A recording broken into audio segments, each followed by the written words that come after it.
हजरत अल्लामा हाफिज मौलाना इबादुद्दीन साहब से गुजारिश करूँगा कि वो तशरीफ लाएं, उनकी हाजिरी भी हो जाएगी और अपने उस्ताद मोहतरम को वो खुद दावत देंगे।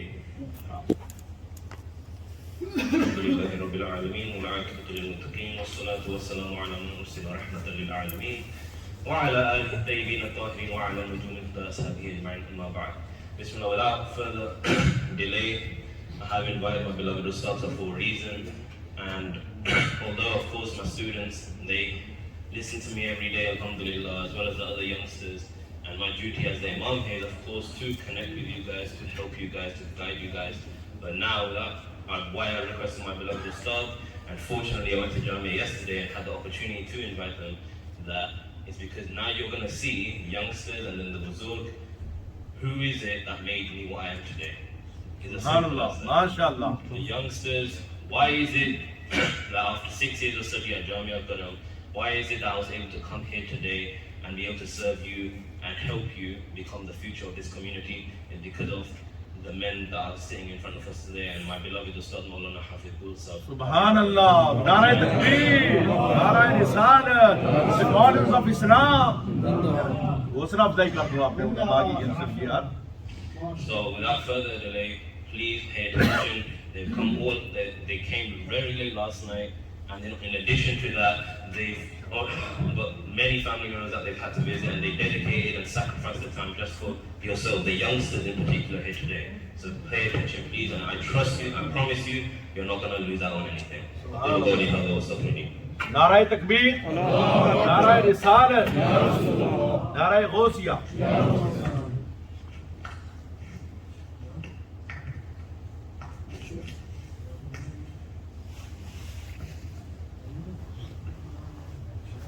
Alhamdulillahi Rabbil Alameen, wassalatu wassalamu ala sayyidil anbiya'i wal mursaleen, amma ba'd, fa'a'udhu billahi minash shaitanir rajeem, bismillahir rahmanir rahim, wa ala thalathati alladhina khulifu, hatta idha daqat alayhim al-ardu bima rahubat, wa daqat alayhim anfusuhum, wa dhannu an la malja'a min Allahi illa ilayhi.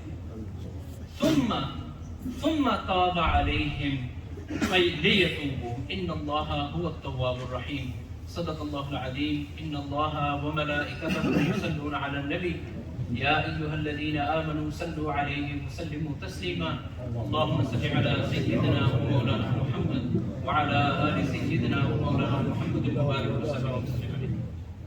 My respected Buzurg, my elders, my brothers, my children, the ulama, assalamu alaikum wa rahmatullahi wa barakatuh. Actually, I didn't actually come to deliver a talk. I happened to be here. And so Mullah Imaduddin Saab said that you have to attend, you have to participate. And I didn't say no. And the reason why I didn't say no is because I am from your children. Ana min abnaikum. My father is a resident of Peterborough. And for you as a community, I'm not an outsider or a wa'iz coming in to deliver a sermon. So just like Hafiz Ubaid Saab, I'm from amongst you people, and so we carry a hurt. So we want to reach out to you, and we want to deliver something that is worthwhile for you. SubhanAllah, MashaAllah. So this is why I've taken this opportunity. I've got 20 minutes, 18 minutes left, inshallah, and I hope to pass on a brief message. The maqsad of Ghiyarvi Shareef was what? That Sayyidina Ghaus Pak would invite the people from outside of the area to culminate, to gather. And they would arrive there, and he would assess what's going on, and then he would deliver a talk, or he would deliver a series of lectures to help them cope with what they were going through. So he taught them. So this was the maqsad. And so the langar of Ghiyarvi Shareef became what? That he used to say that those who were closest to him, he used to say, today is the 11th of the month. So today I'm going to have students who come from so-and-so city. People will come from Basra, people will come from Kufa, people will come from so-and-so area. They're going to come from all over. Today, when they come, let nobody go hungry. So prepare the food. And so this is where the concept of langar for us begins. Anyway, We want to get down to what Sayyidina Ghausia Pak's objective was, which is to assess where we're at and to learn how we can improve ourselves. So I'm going to share with you just a brief waqia that predates Sayyidina Ghausia Pak. This is a waqia from the time of the Prophet ﷺ. This is regarding three companions. There were three companions, Sayyidina Ka'b ibn Malik, Sayyidina Bilal ibn Umayyah, and Sayyidina Murarah ibn Rabi. Three close companions of the Prophet ﷺ. It was the time of Tabuk. There was a battle called Tabuk in which the Christians, the Crusaders raised armies against the Roman armies against the Prophet ﷺ. ये ज़माना बड़ा मुश्किल ज़माना था, ये दिन बड़े मुश्किल दिन थे। कोई सहाबी, कोई आदमी उस दिन में सफ़र ना करता। These were days where people wouldn't travel. It was incredibly hot. People found it difficult. And you know, in this actual moment, a lot of people were unsure, is it an appropriate time for us to leave? To go out into battle, let alone the battle, will we even make it as far as Tabuk to fight? It's not easy. And so the munafiqs amongst them, there's lots of munafiqs in that time. And all the munafiqs are saying, don't go with the Prophet, because he's taking you out to show death. And they're saying this every single day, and it's very difficult days. People have got little to eat, they're really struggling. Anyway, this is where Allah Ta'ala reveals to the Sahaba, and Allah Ta'ala says to them, "O Sahaba, if you don't want to go," because some of them actually became uncertain. So Allah Ta'ala said to them, if you don't want to go, don't go. Right? If you don't want to leave today, don't leave. Because my Prophet is going to go because I have commanded him. And he will single-handedly, Allah Ta'ala says, he will single-handedly take on the Roman army. Right? He doesn't need any of you. And then, you know, in the ayat, Allah Ta'ala says, where were you when everybody was gathering around the Prophet ﷺ to assassinate him? None of you were there, I rescued him. Where were you when they were chasing after him and he ended up in the cave?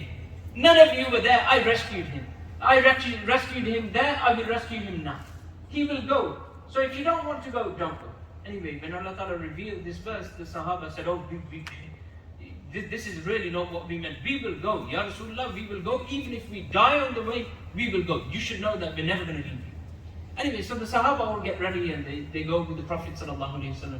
Three Sahabi, Sayyidina Ka'b ibn Malik, Sayyidina Murarah ibn Rabi, Sayyidina Bilal ibn Umayyah. These three Sahabi get left behind. Sayyidina Ka'b ibn Malik gives us his own waqia. He gives his account of events in hadith as to what happened. He says that they had a couple of loose ends to tie up. And I said to myself, you'll be okay. Because people are traveling on foot and they're traveling on camelback. And I own a horse. So inshallah, if they have left today, I'll catch them up later in the evening. अगर वो निकल भी जाते हैं तब भी मैं पहुंच जाऊंगा क्यों क्योंकि मैं घोड़ा सवार हूं मैं जल्दी पहुंच जाऊंगा I'll make the horse gallop I'll get there quickly that's not really a big problem for me. So one day lapses and he says he still hasn't managed to complete everything he wants to do.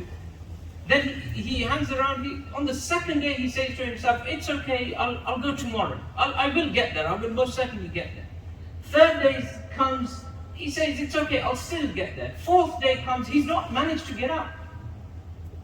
And so like this day after day, now he starts to feel guilty, right? I should have left with the Rasul alayhi salatu wasalam. Now when I turn up, I'm going to have to feel ashamed of myself.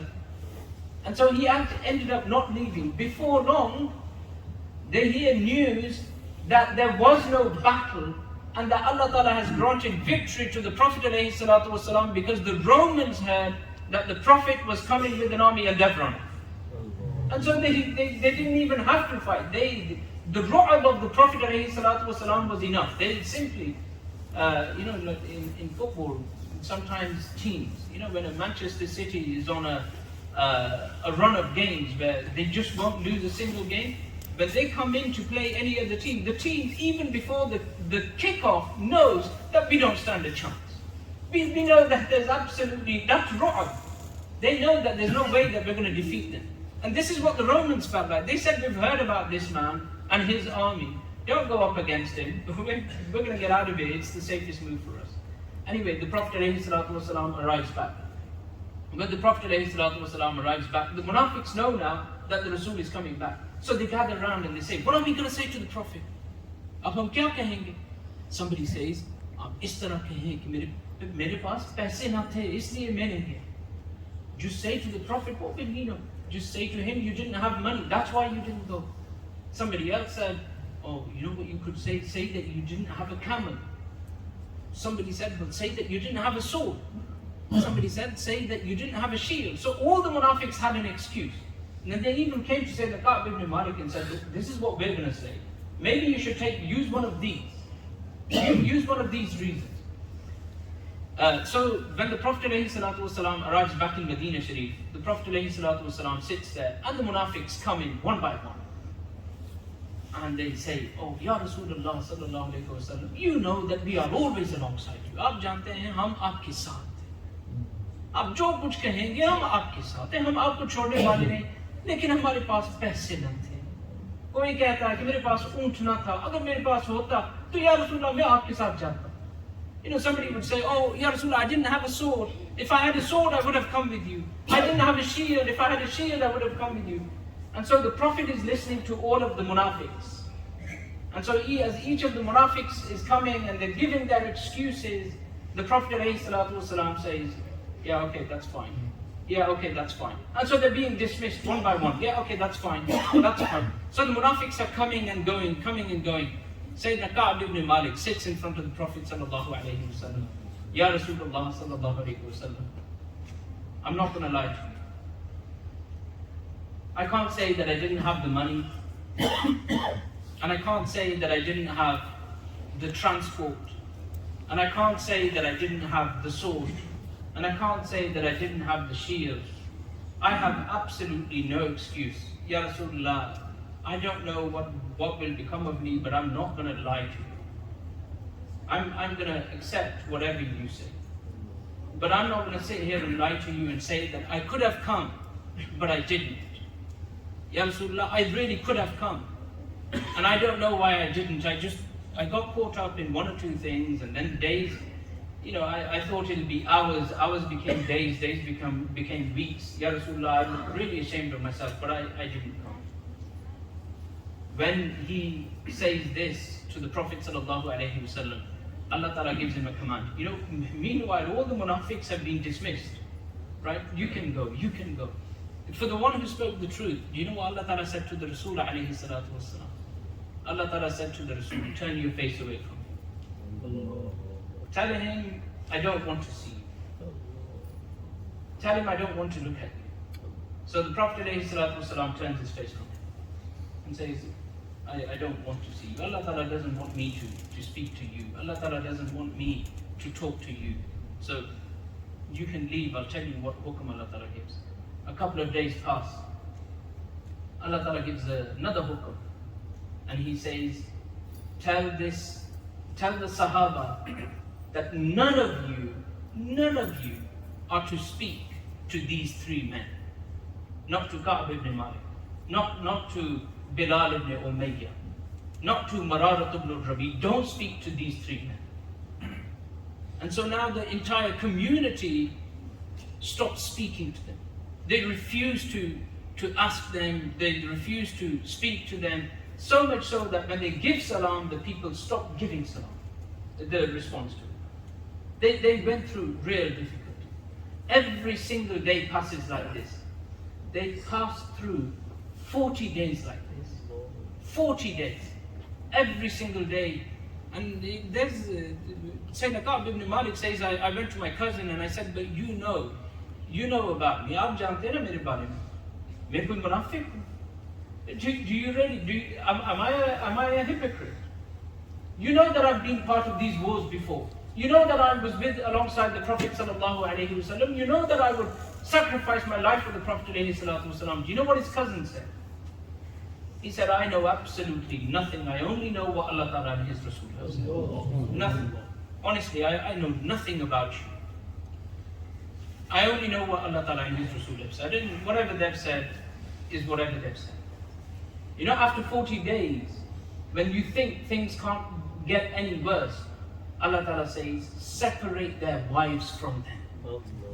Now even their wives aren't allowed to stay with them. Now, at this stage, Sayyidina Ka'b ibn Malik says, a Christian king sent me a letter. And he said, "Oh Ka'b, I've seen what Muhammad and his men have done to you.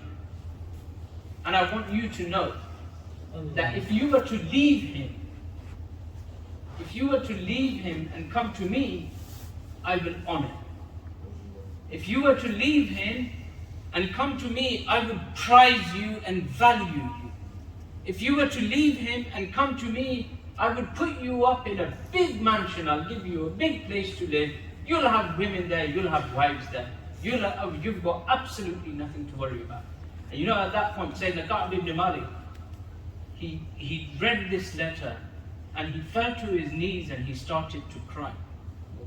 He read this letter and he started to cry. He said, Ya Allah, is this what I've been reduced to?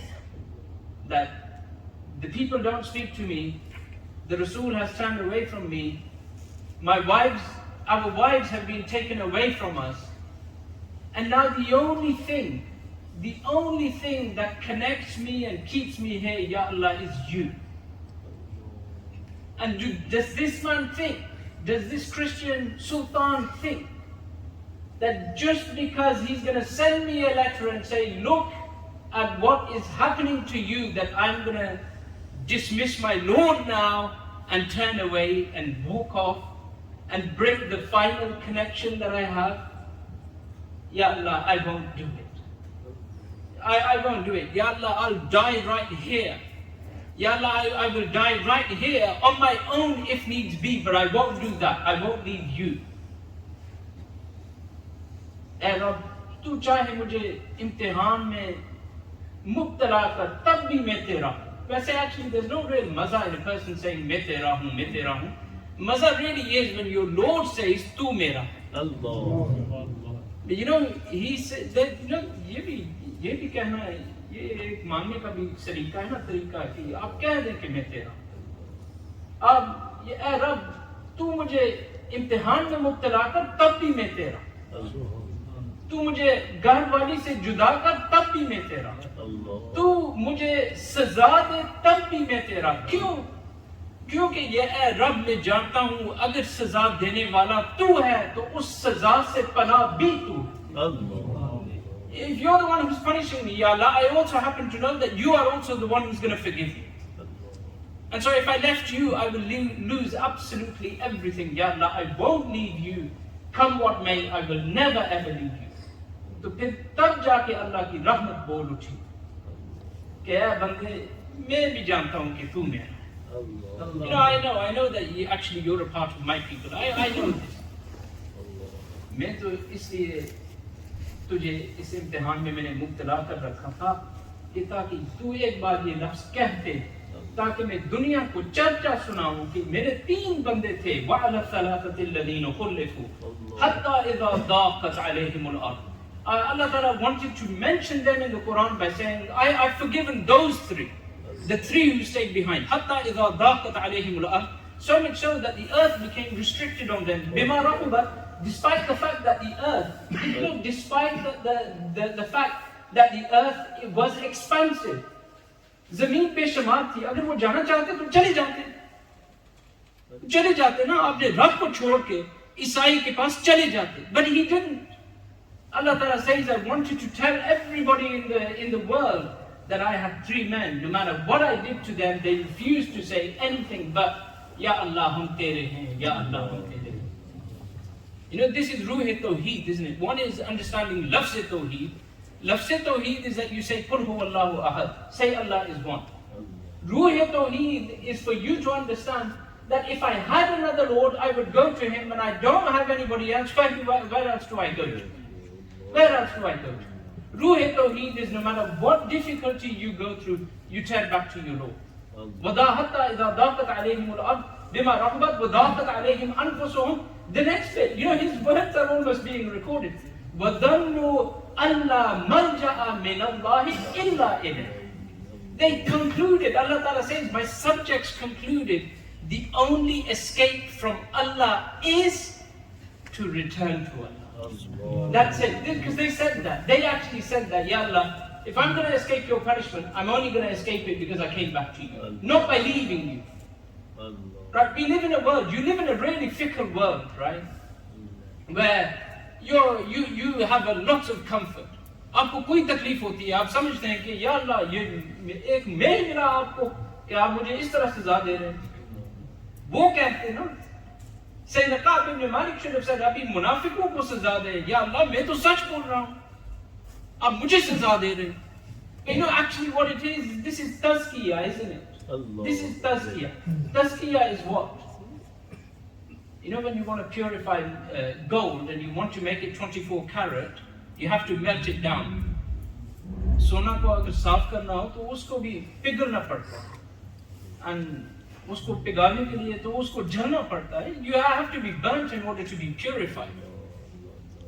And Allah Ta'ala says, I didn't want my subjects to be burnt in Akhirat. I put them through a test right here so I can say to the world, I've purified them, now they can be entered into paradise. You know, when you go through a hardship, don't say, Ya Allah, why me? Why me? Don't say that. Say, Ya Allah, I am yours. Whatever you're going to do to me, I'm always going to be yours. This is Tawheed. This is really the lesson of Tawheed. This never ever changes. There's lots of waqiyat like this. There's a hadith where a Sahabiya came to the Prophet sallallahu alaihi wasallam. Ibn Rabah actually reported this. It's in the Sahihs as well. That Sayyidina Abdullah ibn Abbas once said, shall I not tell you a Jannati woman? And he said, well, tell me a Jannati woman. And he said, you know that woman who's clinging on to the ghilaf of the Kaaba, she's Jannati. She's Ahlul Jannah. Do you not ask me how I know she's Ahlul Jannah? He said, go and tell me, how is she Ahlul Jannah? He said, you know, years ago, this lady came to the Prophet sallallahu alaihi wasallam, and she said, Ya Rasulullah, I suffer from epilepsy. Ya Rasulullah, she was a black African lady. Ya Rasulullah, I suffer from epilepsy. I have very little clothing. Sometimes when I suffer an epileptic attack, my body sometimes becomes uncovered because I don't have enough clothes. So when I'm suffering an epileptic attack, I have no idea what's going on with my body. So, Ya Rasulullah, make a dua. Make a dua, Ya Rasulullah, that Allah Ta'ala lifts this illness from me. And the Prophet sallallahu alaihi wasallam said, in shi'ti sabarti. And the Prophet alaihi salatu wasallam said, if you choose, you might be patient.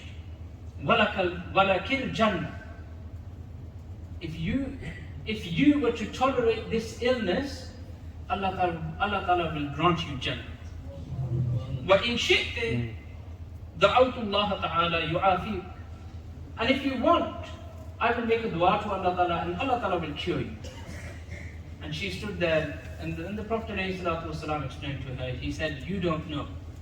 You know when you're going through your epileptic attack and your body is shaking uncontrollably, you don't know the sins that are coming off from your body. If you could see the way Allah Ta'ala is shaking those sins off of your body, you'd never ever want to come out of that halam. You know, if you want, I'll make a dua that Allah Ta'ala cures you. But if you want, I'll pray that Allah Ta'ala grants you Jannah and you have sabr. She said, Ya Rasulullah sallallahu alaihi wasallam, ask Allah Ta'ala to grant me Jannah, I'm okay with my illness. Just make me one dua. Make me one dua that my body does not become uncovered. So the Prophet ﷺ made a dua that, Ya Allah, when she does suffer her epileptic attacks, Ya Allah, make sure that she remains covered. She said, that's all I want, Ya Rasulullah. If you could see your reality, you'd be happy. You'd be happy to accept your illnesses. If you could see your reality, you'd be happy to accept every single challenge that comes your way. But there is a fickleness of humanity. And this fickleness of the humanity is worse in me and you. I'll tell you why it's worse in me and you. Because you know our buzurg, our parents, our dadi, our nani, they were all men who worked extremely hard on the farms. And so they were always being hurt. उनको तकलीफ हर वक्त होती हुई होगी. You know, their hands were hurting, their legs were hurting, You know, they'd get kicked by animals. They had all manner of problems. And so they were actually quite tolerant. You know, they were willing to accept that. You compare their lifestyle to yours. You compare their lifestyle to yours, aapki takleef kya ban gayi hai? Should I tell you, people don't know where they're at anymore. अगर मैं wifi बंद कर देता हूँ, आपका 4G data जो है वो खत्म हो जाता है, तो you're going to be besides yourself saying, Ya Allah, why me, how am I supposed to survive? You know, it doesn't even take pain in you for you to fall apart, right? Life is difficult. There's a world war. There's not a world war. There's a war going on in the world around you.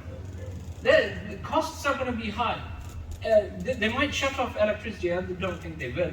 But you know, these sorts of things can actually happen. People won't know what to do with themselves. Always know that whatever challenge you go through, for you, uniquely, you, nobody else, Allah Ta'ala is forgiving you of your sins. And if you could see that, you would be happy to be in those challenges all of your life. Some of our scholars, Sayyidina Ghausia included, lived entire lives in nothing but challenges. And they were totally mutma'in. Why? Because they wanted to be the qawm that said, Ya Allah, hum tere hain, Ya Allah, hum tere hain. أقول قولي هذا وأستغفر لي ولكم ولسائر المسلمين. माशाअल्लाह कितना ज़बरदस्त खूबसूरत जामे खिताब उर्दू में भी English में भी अल्लाह ताला हज़रत के इल्म और अमल में और आपके फजल में और बरकतें अता फरमाए। आप